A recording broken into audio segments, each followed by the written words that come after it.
Aláròyé máa wí o.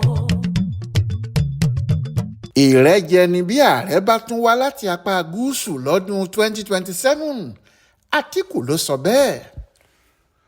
Ọkùnrin tó jẹ́ igbákejì olórí orílẹ̀-èdè yìí lásìkò tí olóyè Olúṣẹ́gun Ọbásanjọ́ ń ṣèjọba, Alhaji Atiku Abubakar, ti sọ pé kì í ṣe ohun tó bójúmu tó sì ṣe é gbọ́ sétí rárá tí ipò ààrẹ bá tún lọ sí apá ìsàlẹ̀ ọya nílẹ̀ Yorùbá tàbí ilẹ̀ Ìgbò lọ́dún 2027 tí ètò ìdìbò míì yóò wáyé.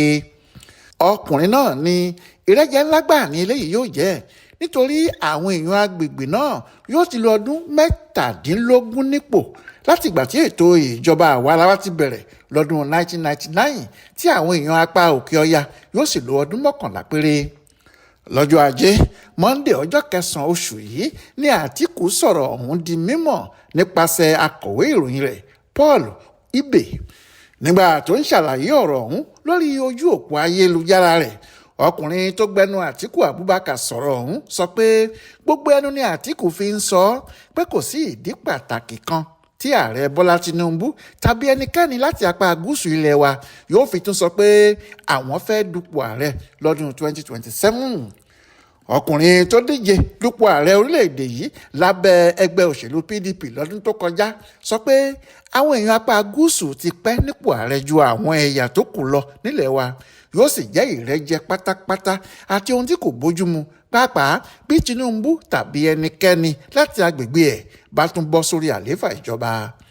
Ó ní níbo wá nípín ire láàrin wá wà o, níbo ni ká ṣe nǹkan ní àkóyawọ́ àti ẹ̀tọ́ wà, nígbà tó jẹ́ pé bó bá di ọdún 2027 apá gúúsù yóò ti jẹ̀gbádùn ipò ààrẹ fún odidi ọdún 17, nítorí pé ọdún 8 ni àwọn Yorùbá fi wà níbẹ̀ láyé ìṣèjọba Olúṣẹ́gun Ọbásanjọ́. Ọdún 5 ni Jonathan tí òun náà wá láti apá ibẹ̀ náà tún lò, tí Tinubu náà sì ti ń lo ọdún 4 lọ báyìí. Ṣùgbọ́n tó jẹ́ pé ọdún 11 péré ni àwọn èèyàn ilẹ̀ Haúsá fi wà nípò ààrẹ. Èyí rí bẹ́ẹ̀ pẹ̀lú bó ṣe jẹ́ pé ọdún 3 péré ni olóògbé Yar'Adua lò nípò náà nígbà tí Buhari lo ọdún 8. Ọdún 6 ni ìyàtọ̀ fi wà láàrin apá àríwá àti gúúsù, léyìí tí kò mú kí ọ̀rọ̀ agbára pínpín lọ bó ṣe yẹ kó lọ. Bó tiẹ̀ jẹ́ pé agbára láti yan ẹnikẹ́ni sípò wà lọ́wọ́ àwọn aráàlú láti fi ẹni tí wọ́n bá fẹ́ síbẹ̀, ṣùgbọ́n tí irú ìjọba bẹ́ẹ̀ gbọ́dọ̀ lè ṣàfihàn pé òun yẹ láti dìbò fún. Ṣùgbọ́n ǹjẹ́ Tinubu fi irú àmì báyìí hàn pé òun yẹ lẹ́ni tó yẹ kí wọ́n dìbò fún náà?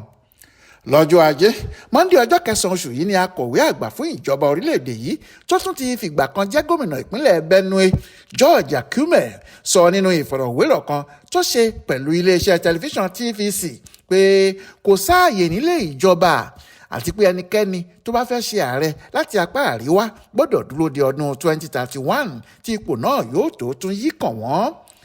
Bákan náà ló sọ fún Atiku Abubakar pé kó lọ ní sùúrù gidi o, àti pé tí Ọlọ́run bá kọ ọ́ pé ó máa di ààrẹ orílẹ̀-èdè yìí ìyẹn di ọdún 2031, nígbà náà yóò ti pé ẹni 90 ọdún. Akume sọ̀rọ̀ náà nígbà tó ń kìlọ̀ fún àwọn lóókọ nídìí òṣèlú láti òkè ọya tí wọ́n ti ń fi ìfẹ́ hàn láti dupò ààrẹ lọ́dún 2027.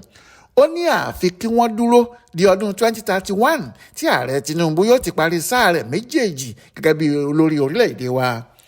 Nígbà tó dojú ọ̀rọ̀ kọ Atiku Abubakar, ó ní tí Ọlọ́run bá kọ pé yóò di ààrẹ Nàìjíríà yóò kúkú dà á, ṣùgbọ́n ìyẹn yóò di ẹ̀yìn ìṣèjọba Tinubu fún ọdún 8, èyí tí Atiku yóò sì ti di ẹni 90 ọdún nígbà náà. Ó fi kún un pé àwọn èèyàn orílẹ̀-èdè yìí nífẹ̀ẹ́ Tinubu, bẹ́ẹ̀ ni àtúntò owó orí tó gbé lọ síwájú àwọn aṣòfin kò dín ìfẹ́ wọn sí ikù. Bákan náà ló rọ àwọn ọmọ Nàìjíríà pé kí wọ́n fi ìfẹ́ gba àbádòfin owó orí náà, kí wọ́n jẹ́ kí ó wá sí ìmúṣẹ nítorí ohun tí yóò ṣe wá láǹfààní tó pọ̀ gidigidi ni. Jọkẹ́ Àmọ̀rí ló ṣàkójọpọ̀ ìròyìn ọ̀hún fún Aláròyé online television.